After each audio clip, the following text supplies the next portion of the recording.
That right behind me is not a bad way to start a morning. Seagulls are noisy though.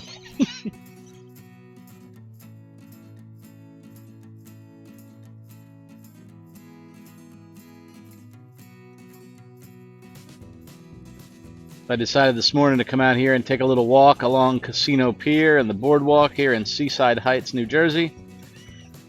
Really pretty. I can see a few fishing boats right out here. You can barely see them in that fog and mist, but this is the beauty. I love seeing sunrises. I always said sunrise is, or sunset is the lazy man's sunrise. Just gorgeous.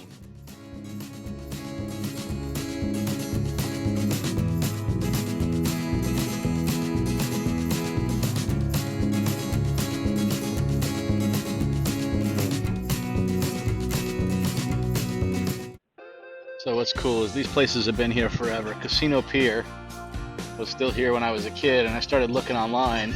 This has been around a long time. This thing suffered fire twice and once a hurricane with Sandy. Every time it gets rebuilt up here. Pretty cool history. I hope to get some footage of the original carousel that was here. It's a pretty amazing story, but it's not certified to be opened again after having spent a bunch of time in Ohio getting refinished. But these midways are all these sort of, spinning wheel gambling games. You put your money down on a certain number and you see if you win a prize. So every Friday and Wednesday night in the summer, they would do fireworks out here over the piers. And it was always a great time to come out here and watch the fireworks. Maybe it was Wednesday and Saturday, I don't recall exactly, but it was always so cool.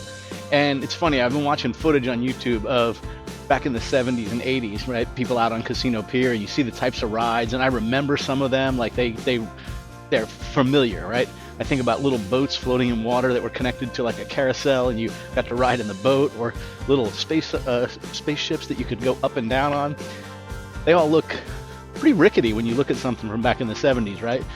They also have this cool, it looks like a ski lift that goes along the beach, and the scenes from this thing in the 1960s and 70s look identical to the way it is today.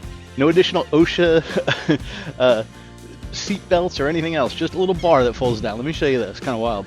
This is where you get into this little ski chair lift, if you will. And I'll just kind of show you what one looks like so you can see it. Sit down, that little bar folds down, gives you a place to put your feet, and then it goes around your waist. That's it. That's the safety. Now, it's not that high, but it goes all the way along the beachfront. Pretty cool.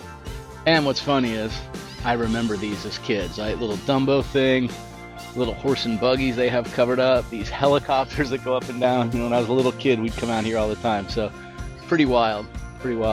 Some of the rides I do remember are no longer here, like this crazy spinning thing that looked kind of like a Ferris wheel, but it was like a rectangle. It wasn't a circle, and the cars would spin and flip going around it. Kind of wild. Even this little ride with these motorcycles that kind of go up and do wheelies from time to time, I can still hear the sound of the little horns.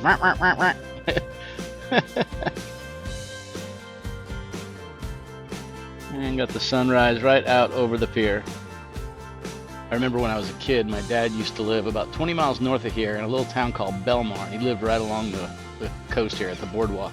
It wasn't a big gaming boardwalk like this, but it was just a walking boardwalk. But they would put some of these boards that make up the boardwalk running long ways, and they were great for riding your bicycle or skateboards on. I can remember my sister and I just going for what seemed like miles on the boardwalk because it was so smooth to be skateboarding or roller skating or bicycling on. On another morning, I decided to go to this great little restaurant called Shut Up and Eat, and oh my gosh, was the French toast amazing. Hello. Hi, Grandpa. Hi, babe. Love you.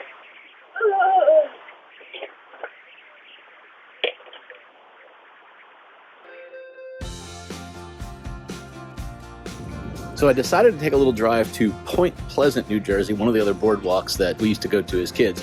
Figured I'd show you a little bit of what that looks like. It's a weekday and it's 6 o'clock in the morning, so dead, but cool either way. Now this is the typical Jersey Shore boardwalk. You know, a couple little places along the right here, a burger joint, a little golfing thing, but the beach. And when I was a kid, these big sand dunes weren't here. They put all these in to protect the beach erosion over the last 20 years or so. Kind of neat. We'll walk out, look at the beach on this nice foggy morning. So it's 6:45 in the morning. It's about 53 degrees out here. A couple of people sitting on the beach down there, which surprises me. But love the sound of the waves rolling in. We spent a lot of time on the Gulf of Mexico, and you just don't get that same sound of the rolling waves. Here you go. We're right here at a cut. Let me see if I can zoom in at this. Fishing boat just going out through the cut. And right over here is the Point Pleasant Boardwalk. Jenkinson has all their rides and stuff like that. You scroll out here, you can see it. There's a guy fishing just outside of the channel out there. Let's take a walk down the boardwalk. So here's a neat little beach area. A lot like the other boardwalks I've showed, like at Seaside Heights. This one's just a little bit smaller, but what's cool is that this is Jenkinson's. Again, it's the sort of amusement park area, very much like we saw at Seaside Heights in an earlier video. But what's kind of cool is, you know, just these little rides remind me of just being a kid and coming to see these things. You know, a little train around the outside of it, these little planes that fly up and down, or the bumblebees, or whatever they are, you know. Like even this little Ferris wheel. I remember one time when we were down in Kemah, Texas, and we took the little one, the grandkid, down to the what they called the boardwalk there as well, Kemah Boardwalk, and they had this little Ferris wheel thing like this, and we put the baby on it, and she just looked terrified, and there was a couple other kids on it, not screaming, not smiling, just looking terribly upset, and Spencer's like, oh look, it's the Wheel of Broken Dreams. We just always got a kick out of calling those style Ferris wheels the Wheel of Broken Dreams. Kids just weren't having a fun time that day. Alright, this is kind of wild. I look at this picture, and just when I look at the vehicles, I can tell this is late 70s, early 80s or so. Just looking at the vehicles, so that was my era right there. That was my time, and heck, you can still see that little Ferris wheel in the bottom right I was just talking about. That's kind of wild. And then even here, this beach train. I don't ever remember that one. This is probably longer ago than when I was a kid, but yeah, pretty neat for sure. So this here's the Manasquan Inlet, and this kind of leads from the inland waters out to the Atlantic. Nice calm day, you can see it, but you can see how if the tide and wind were going in opposite directions, what you would end up with right at the end of this particular inlet. Not terrible, but I can remember as a kid going out in my dad's little 16-foot tri-hull closed deck boat. Some days it was hairy. See the little ripples right there as that water's passing by that rock ledge. Even right down here below me. You can see it much, but just look at the bubbles passing. You can see they're definitely moving on out of here. So you get this river flow going out with an onshore wind and the waves. It gets a little hairy just past the breakwater. There's always some fishing down here along the edge of the water. Pretty cool, especially when that water's running like this. Nice, even in the closed season here. Keeping it nice and clean here for sure. That's good. Well, I decided today to head over to the Brick Township Beach. I've enjoyed these drinking my coffee in the morning and taking a little walk. Kind of cool, but as you can see by the fog behind me, I'm not sure I'm going to be able to see the ocean from the top of the sand dunes. I decided to walk up this ramp here instead, just to keep the sand out of my shoes. I cleaned Dad's car and don't want to make it messy. I can see the waves, but not much down the beach here. Kind of wild. Well, the amount of times we would come out to the beach in the summertime as kids was a blast. And think about all those times my mom would take us out here, and my mom doesn't swim. She'd get ankle deep in the water. It really dawned on us, we don't know what we'd do if we needed some help out there. Oh, it looks like there's a lot of beach erosion here, actually. You can see just how much sand is up on the walkway. That's the rail right there going into the ground. And then if you look, it's more like a straight drop-off down to the water. So, looks like there's a lot of beach erosion. This might also be remnants of Sandy blowing some of the sand up, because these dunes were likely a little bit more exposed. And I can see they put up these sand fences that kind of help keep the sand in place in the wind.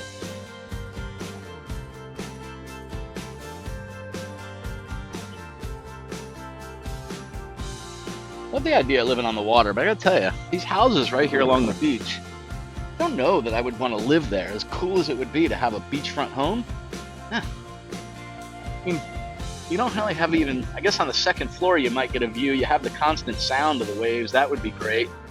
But you also get, it's the equivalent of getting sandblasted every single day.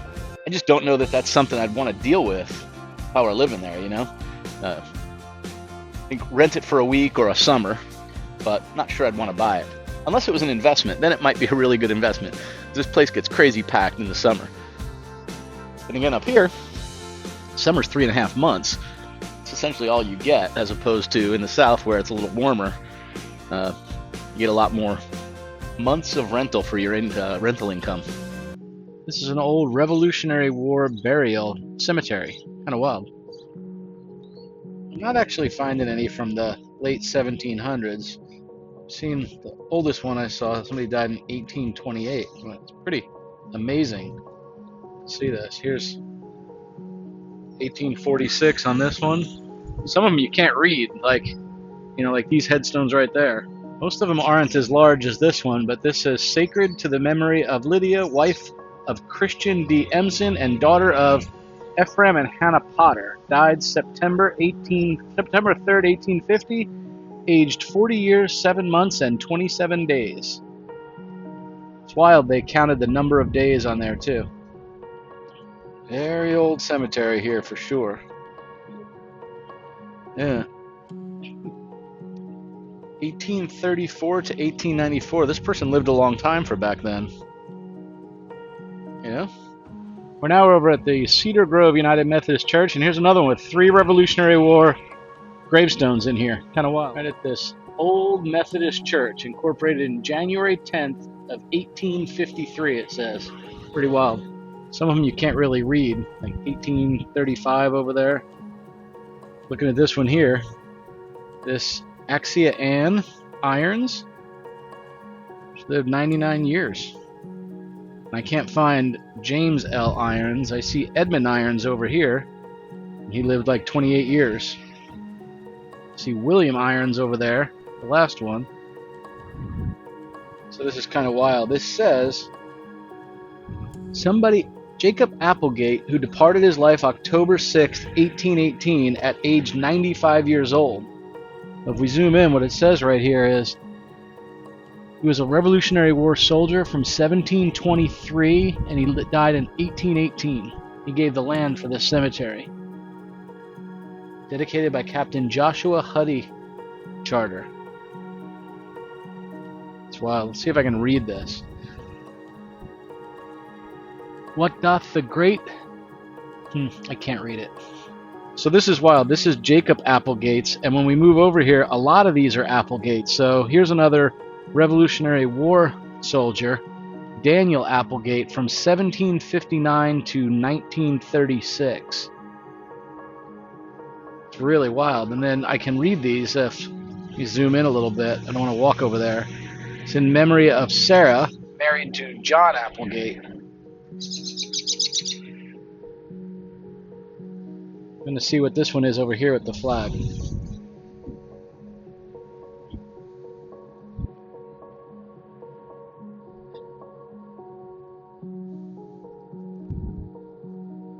So this is Garrett Irons from 1759 to 1838, private in the New Jersey Regiment of the Monmouth County Militia Guard.